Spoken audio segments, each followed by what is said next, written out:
Principles of systematics module 132 pair T test. Pair T test हम उस वक्त apply करते हैं जब हमने दो सैंपल्स के मीन्स को कंपेयर करना हो और हमारे पास एंटिटीज सेम हो, यानी जिस सैंपल का डाटा हमने पहले कलेक्ट किया उसी सैंपल का डाटा हमने बाद में भी कलेक्ट किया, और हम ये कंपेयर करना चाहते हैं कि पहले जो हमारे पास रिजल्ट्स आए उसके मीन में और बाद में जो रिजल्ट्स थे उसके मीन में कोई स्टैटिस्टिकली सिग्निफिकेंट डिफरेंस मौजूद है या नहीं है।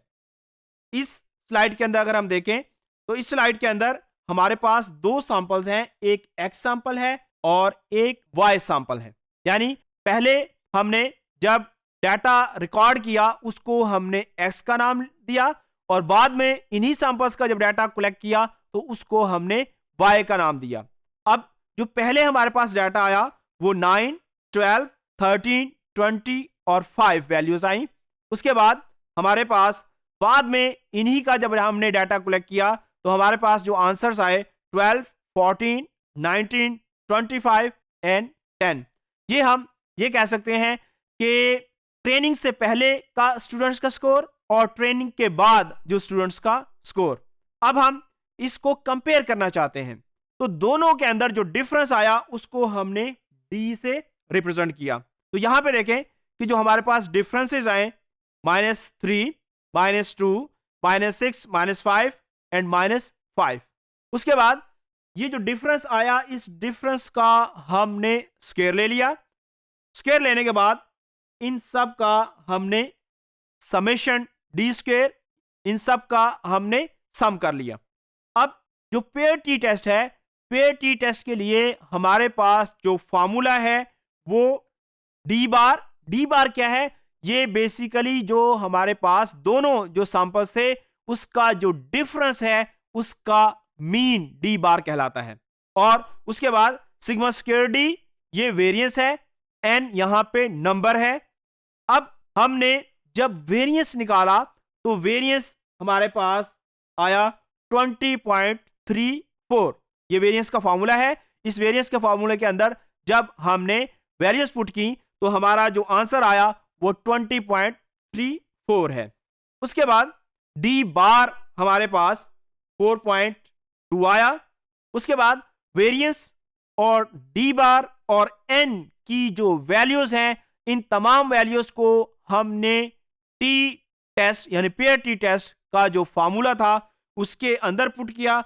उसके अंदर पुट करने से हमारे पास जो टी की वैल्यू आई वो आई -2.08। ये जो हमारे पास वैल्यू आई है इसको हम टी कैलकुलेटेड कहते हैं क्योंकि ये हमने खुद कैलकुलेट की है। अब जो पेयर टी टेस्ट होता है, पेयर टी टेस्ट के अंदर क्योंकि पेयर्ड ऑब्जर्वेशंस होती हैं इस वजह से इसके अंदर जितनी भी पेयर्ड ऑब्जर्वेशन है उसमें से हम -1 करें तो हमारे पास डिग्री ऑफ फ्रीडम आ जाता है। अब यहां पे क्योंकि 5 पेयर्ड ऑब्जर्वेशंस थी तो n-1 4 हुआ, तो इसका मतलब है यहां पे जो डिग्री ऑफ फ्रीडम है वो 4 है। जो इंडिपेंडेंट टी टेस्ट है उसके अंदर अलग-अलग दोनों सैंपल्स का डिग्री ऑफ फ्रीडम निकाला जाता है, फिर उसको ऐड किया जाता है, जबकि इस केस के अंदर क्योंकि पेयर्ड ऑब्जर्वेशंस हैं इसी वजह से एक ही डिग्री ऑफ फ्रीडम आता है। अब जो कैलकुलेटेड वैल्यू है वो है -2.08, जबकि जो टेबल की वैल्यू है वो है 2.77। अब यहां पे हमने साइन को इग्नोर किया।